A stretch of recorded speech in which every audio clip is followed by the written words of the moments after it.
So here we go again. We have a car that's way up there that has his, only because that person put his hazard light on.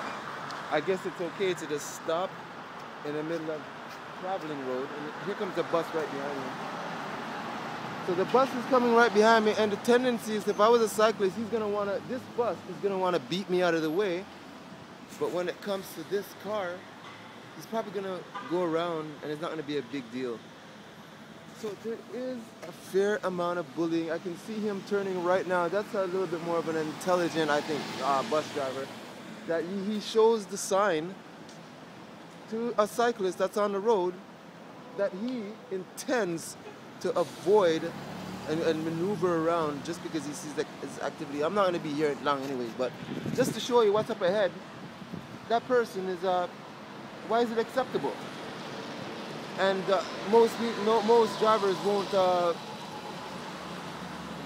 beep their horn or say anything because of the hazard light.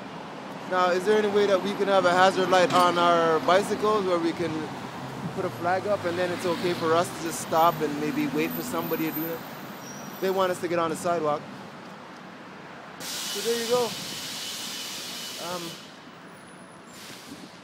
Yet still some of the issues were just scratching the surface of how the road is, people are unfairly, I don't know what word to use, bullying people of how to, be on the road when they themselves are not doing a better job of setting an example. Of course, like the UPS truck that we see over there. This UPS truck, it's just parked with its hazard light on, and it seems to be the way of that life. That you can just come and park. Geez, I guess I was in the way of this bus because it just seemed to might have run me over. And these people, they're gonna end up going into the other lane, which is the left lane, because of this car that's way up ahead. I don't know if you can see that, you probably barely, but you can barely see the flashing lights. And eventually these drivers know that they have to veer over. But I want to emphasize the point that if I, as a cyclist, I am on the road, I guess it might have been too much trouble for them to veer over a smaller traveler on the road and not make a big deal about it. So that's what we're talking about. We don't need to be upset at each other because a cyclist, here comes a cyclist, and we're just so neat and nifty. He just cuts right off the street, right onto the sidewalk, and that's pretty cute. That's pretty cute if you ask me. And in the first place, that's just the kind of travelers we are. We're going to be out of the way in no time, and we don't take up a lot of space. You guys that drive your cars, and your trucks, and your rigs, and your big SUVs, you gotta remember spatial. That you are taking up way more space than even a pedestrian that's just going to be standing on the road for whatever reason.